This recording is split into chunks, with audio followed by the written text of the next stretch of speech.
എല്ലാ സൗകര്യങ്ങളോടുകൂടി ഈ ക്രൂരമായ കൊലപാതകം ചെയ്ത പ്രതികൾ ജയിലിൽ വാഴുകയാണ്.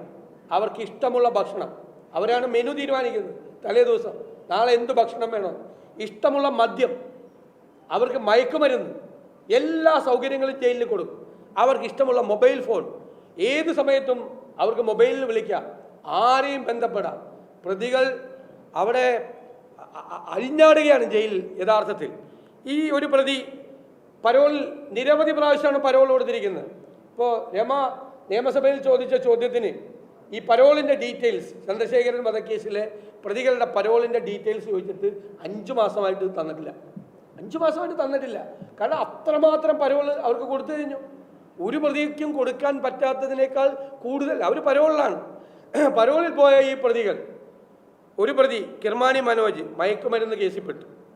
TK രജീഷ് ഇപ്പോൾ ശിക്ഷ ഇളവ് കൊടുക്കാൻ പോയ ആളിനെ കർണാടക പോലീസ് വന്ന് അറസ്റ്റ് ചെയ്തു. ഒരു തോക്ക് കേസിൽ പുറത്തിറങ്ങിയപ്പോൾ തോക്ക് കേസിൽ പ്രതിയായി. 2 പേരെ കർണാടകത്തിൽ നിന്ന് അറസ്റ്റ് ചെയ്തപ്പോൾ അതുമായി ബന്ധപ്പെട്ട് ഇയാളെ കർണാടക പോലീസ് അറസ്റ്റ് ചെയ്തു.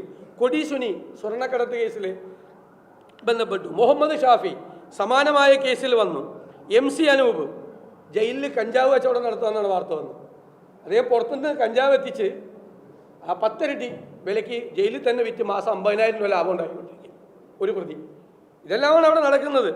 അതുപോലെ സ്വർണം കടത്തിക്കൊണ്ടുവരുന്നവൻ്റെ സ്വർണം അടിച്ചു മാറ്റുന്ന സ്വർണം പൊട്ടിക്കൽ പരിപാടി, മയക്കുമരുന്ന് ഇടപാട്, ഭൂമി ഇടപാട്, കൊട്ടേഷൻ സംഘങ്ങളുടെ പ്രവർത്തനം. ജയിലിൽ ഇരുന്നതിനെ കൊട്ടേഷൻ പിടിച്ച് പുറത്തുള്ള ഇവരുടെ ആളുകളെ കൊണ്ട് കൊട്ടേഷൻ നടപ്പാക്കി കാശ് വാങ്ങിക്കുകയാണ്. അവർ ജയിലിൽ നിന്ന് വരുമാനം ഉണ്ടാക്കി കൊടുക്കുകയാണ്. ഇതിൻ്റെ അകത്ത് പ്രധാനപ്പെട്ട കാര്യം എന്ന് പറയുന്നത് ഈ പ്രതികളെ CPM ഭയക്കുന്നു.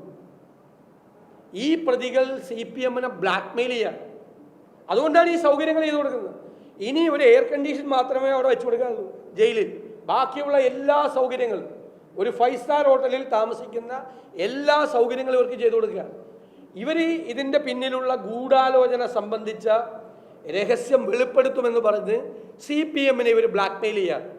ആ ബ്ലാക്ക്മെയിലിങ്ങിന് പേടിച്ചിട്ടാണ് ഇവർക്ക് ഈ ശിക്ഷാ ഇളവ് കൊടുക്കാനുള്ള നടപടികൾ ഉൾപ്പെടെയുള്ള കാര്യങ്ങളുമായി സർക്കാർ മുന്നോട്ട് പോകുന്നത്. ഇത് ഈ സംസ്ഥാനത്തോടുള്ള വെല്ലുവിളിയാണ്, നമ്മുടെ നീതിന്യായ വ്യവസ്ഥയോടുള്ള വെല്ലുവിളിയാണ്. ഹൈക്കോടതി വിധിയെ കാറ്റിൽ പറത്തുന്ന ഒരു നടപടിയാണ്. കേരളം ഞെട്ടിത്തെരിച്ചു പോയ ഒരു ക്രൂരമായ കൊലപാതകം നടത്തിയ പ്രതികളെ CPM പോലുള്ള ഒരു പാർട്ടി എത്രമാത്രം ചേർത്ത് പിടിക്കുന്നു, എത്രമാത്രം തണൽ വിരിച്ചു കൊടുക്കുന്നു, എത്രമാത്രം കുട പിടിച്ചു കൊടുക്കുന്നു എന്നതിൻ്റെ ഏറ്റവും അവസാന ഉദാഹരണമാണ്. ഒരു കാര്യം ഞങ്ങൾ നിയമസഭയിൽ വ്യക്തമാക്കണം എന്ന് കരുതിയതാണ്.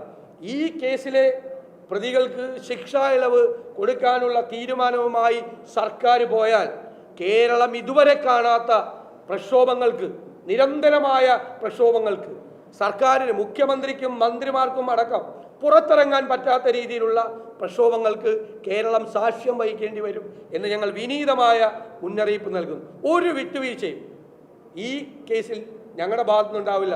ഒരു വിട്ടുവീഴ്ചയും എന്ത് നടപടി സർക്കാർ സ്വീകരിച്ചാലും ഞങ്ങൾ അതിനെ ശക്തിയായി എതിർക്കുക തന്നെ ചെയ്യും എന്ന് ഞാൻ പറയാൻ ആഗ്രഹിക്കുന്നു.